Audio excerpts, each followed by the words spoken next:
অনেক অনেক শুভেচ্ছা রইল অর্পিতার প্রতি। আপনারা দেখলেন একটি অপূর্ব সুন্দর নৃত্যের উপস্থাপনা পরিবেশনায় নৃত্যশিল্পী অর্পিতা সামন্ত। অর্পিতার জন্য রইল অনেক অনেক শুভেচ্ছা এবং ভালোবাসা। আমরা ইতিমধ্যেই অঙ্কন প্রতিযোগিতা শেষ করেছি। আমরা অঙ্কন প্রতিযোগিতায় অংশগ্রহণকারীদের কাছ থেকে তাদের আঁকার যে কাগজটি রয়েছে সেটা আমরা সংগ্রহ করে নেব।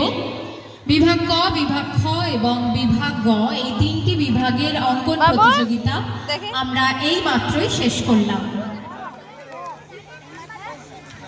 আমাদের মধ্যে উপস্থিত রয়েছেন মাননীয় শ্রী অমল দাস কর্মকার মহাশয়, প্রধান শিক্ষক। আমরা ওনাকে অনুরোধ করছি ওনার মূল্যবান বক্তব্য আমাদের সামনে তুলে ধরার জন্য।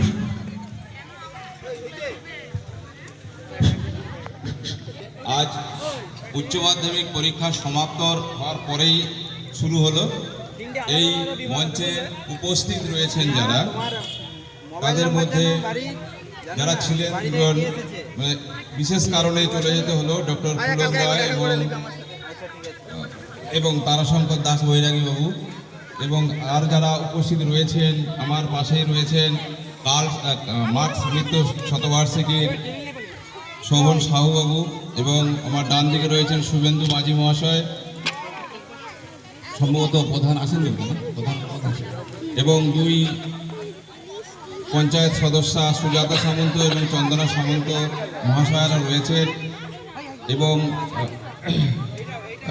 গোপালচন্দ্র সিং যিনি ভূমিদাতা এই কালচারাল ফোরামে যেখানে ক্লাব রয়েছে সেই জায়গার ভূমি দান করেছেন, এবং আরও যারা মঞ্চে উপস্থিত রয়েছেন, তথাপি যারা আমার এই কথা শুনতে পাচ্ছেন সবাইকেই আমার তরফ থেকে ব্যক্তিগতভাবে এবং আমার বিদ্যালয় বা আমাদের সকলের বিদ্যালয় রত্নেশ্বরী নেতাজি হাই স্কুলের পক্ষ থেকে যথাযথ সম্মান, প্রীতি, শুভেচ্ছা এবং অভিনন্দন জানাই।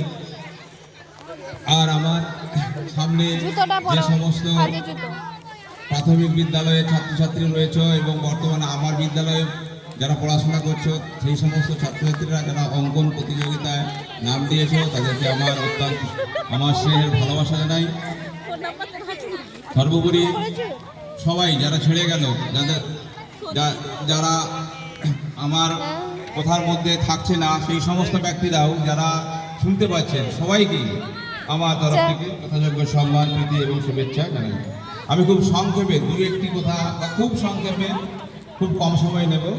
যাই হোক, যেটা বলার যে এই কালচারাল ফোরাম প্রতি বছর, মানে আমি এখানে 10 সালে এসেছি, সেখান থেকে যদি 16 বছর হয় তাহলে সেই বছর থেকে মনে হয় শুরু হয়েছে, রেকর্ড তাই বলছে, যেটা পুলবাবু বললেন। শিবরাত্রি এবং মিলন মেলা, এখানে একটা কথা সুন্দরভাবে উল্লেখ করা আছে, মিলন মেলা, অর্থাৎ আমরা এখানে মিলিত হচ্ছি। আমরা কখন মিলিত হই না, যখন আমাদের প্রাথমিক চাহিদাটা মিটে যায়, অর্থাৎ খাদ্য, বস্ত্র, বাসস্থান এইগুলো মিটে যাওয়ার পর আমরা আমাদের একটু কালচারাল দিক বা আনন্দ অনুষ্ঠানের জন্য উপস্থিত হই এক জায়গায়, এবং আমরা আমাদের সেখানে আমরা যেইটা ভালোভাবে পারি সেই জিনিসটা আমরা তুলে ধরি। সে নৃত্যের মাধ্যমে হোক, গানের মাধ্যমে হোক, হাস্যকৌতুকের মাধ্যমে হোক, নাটকের মাধ্যমে হোক, যাত্রা ইত্যাদির মাধ্যমে। সুতরাং সেইগুলো যেন আমরা বিভিন্নভাবে তুলে ধরি। আর আমার যেটা বলা, যেটা রামকৃষ্ণদেব বলে গেছেন, যত মত তত পথ, এবং এর আগে তারাশঙ্কর বাবু বলে গেলেন যে মাধ্যমিক পরীক্ষার পর ছাত্রছাত্রীরা উচ্ছৃঙ্খলভাবে জীবনযাপন করছে, সেটা দেখে খুব খারাপ লাগছে। উনি ওনার ব্যক্তিগত মত বলে গেছেন। আমার পার্সোনাল অপিনিয়ন, আমার ব্যক্তিগত মত বলে এটা একটা অবক্ষয়, সামাজিক অবক্ষয়। এই অবক্ষয়ের জন্য যেমন উনি শিক্ষক সমাজকে দায়ী হয়ে গেলেন, আমার মতে শিক্ষক সমাজ একা দায়ী নয়। এই অবক্ষয়ের জন্য এখন পয়সা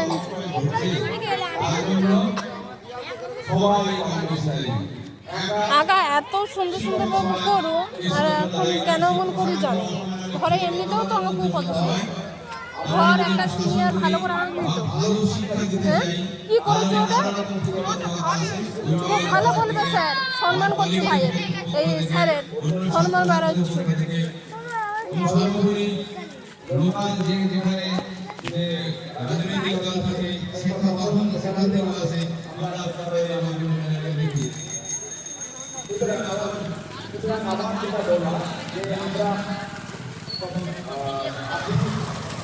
সবাই মিলে আসি মেলার মধ্যে বা আসুন এসে এটা আমরা এখনো পড়া দল, হচ্ছে না। মত, জাতি, ধর্ম, ছেলে মেয়ে মানে আঁকা পড়া বন্ধ করেছি, তাহলে তো আঁকাটা ভালো করে করতে হবে।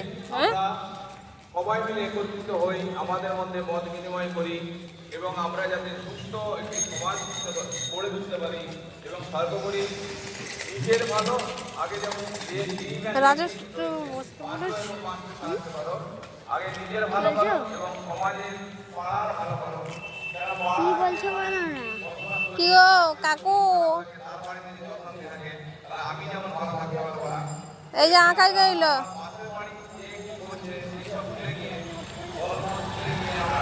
কি বলছো? হুম? হ্যাঁ,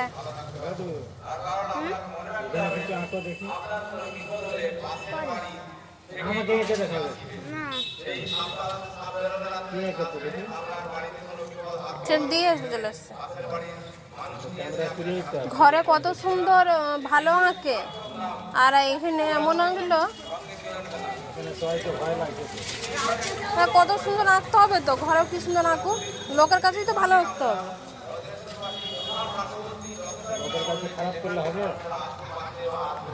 চলে আয়। তাহলে ওই শিক্ষাটা দিয়েই যায়, ওর কোনো ই নেই। দাঁড়া গাড়ি আমি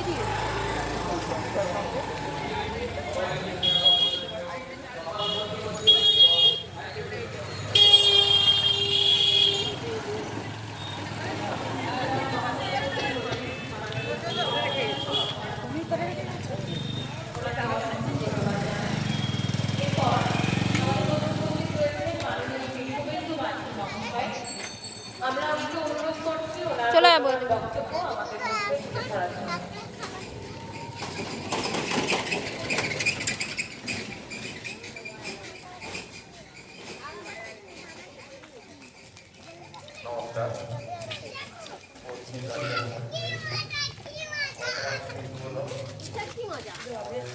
অষ্টম পদ দেখতে যাবে, কোথায় অষ্টম পদ?